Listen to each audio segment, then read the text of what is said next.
Official ভাবে কথা বলতে আসলে আমি কমফোর্ট ফিল করি না, কারণ অফিসিয়াল ভাবে কথা বললে আসলে সবাইকে কেমন যেন পর মনে হয়। আমি সবার সাথে আপন ভাবে থাকতে চাই।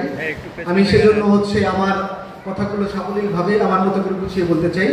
তারপরে যেটুকু যা না বললেই নয়, আজকের আমাদের এই অনুষ্ঠানের প্রধান অতিথি barrister Shihabuddin Khan, advocate, Bangladesh supreme court, Sylhet সদস্য, জাহাঙ্গীরনগর বিশ্ববিদ্যালয় সভাপতি, গভর্নিং বডি মোফাজ্জল মোমেনা চাকলাদার মহিলা কলেজ। উদ্বোধক হিসেবে উপস্থিত আছেন জনাব আব্দুল কাদের তালুকদার, সাবেক উপপরিচালক, বাংলাদেশ শিল্পকলা একাডেমি সভাপতি, সাভার ক্লাব। বিশেষ অতিথি হিসেবে উপস্থিত থাকবেন ডক্টর মোহাম্মদ কামরুজ্জামান, সভাপতি সিটিজেন ক্লাব লিমিটেড।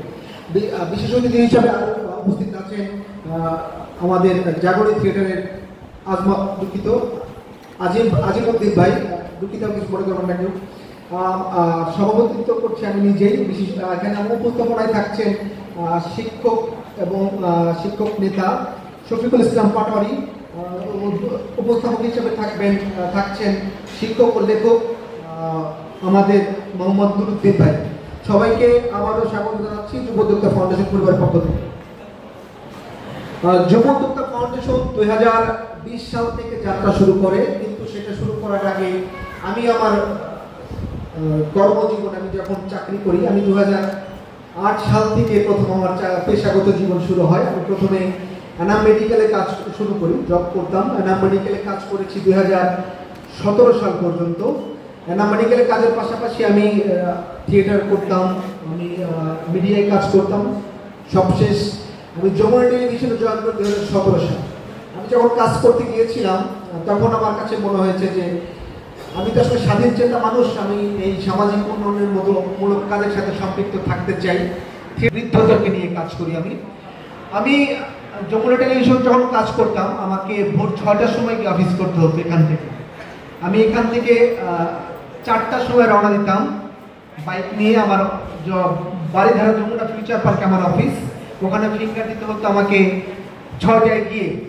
তবে কাজ করতে করতে একটা সময় সিদ্ধান্ত নিলাম, আসলে তো জীবন না, আমাকে কিছু করতে হলে আমাকে উদ্যোক্তা হতে হবে, ব্যবসায়ী হতে হবে। তার আগে আমি ব্যবসা শুরু করেছি 2008 সাল থেকে। আমাদের এলাকায় আমাদের 10 জন বন্ধু মিলে একটা এনজিও করেছি। সেখান থেকে মূলত আসলে আমার এই ব্যবসার তৈরি হয় বা ব্যবসার জায়গাটা শুরু হয়। তাদের প্রত্যেকটা প্রোডাক্টে ভেজাল। তখন আমার কাছে মনে হলো যে এই ভেজালের মধ্যে যদি আমি ভেজাল মুক্ত কিছু পণ্য নিয়ে কাজ করতে পারি, যেটা এক ধরনের মানুষের উপকার হবে, পাশাপাশি ইবাদতের জায়গায় আমি মনে করি যে এটা মানে ইবাদত হবে। তো ওই জায়গা থেকেই আমি আমার ছোট ভাই অপু দুইজন পরিকল্পনা করে আমরা এই গ্রামের বাড়ির খামারকে গ্রামের বাড়ির পণ্যতে কনভার্ট করলাম। যে গ্রামের বাড়ির খামারে পণ্য উৎপাদন হবে, গ্রামের বাড়ির পণ্যের মাধ্যমে পণ্য বিক্রি হবে। এটা হচ্ছে আমাদের উৎপাদন হবে গ্রামে, আর শহরে হবে আমাদের আউটলেটের মাধ্যমে বিক্রি হবে। এরকম একটা স্বপ্ন নিয়ে আমি শুরু করলাম 2019 সালে। 2019 সালে আমার গ্রামের বাড়ি পণ্য যাত্রা শুরু হয়। আমি যখন বিজনেস শুরু করি তখন অনলাইন বিজনেসটা এত অ্যাভেলেবেল না, আপনারা যারা এখন কাজ করছেন তারা জানেন। আমি কাজ শুরু করার 7-8 মাস পরেই করোনা শুরু হয়ে গেল। তো আমি যখন কাজ করছি আমার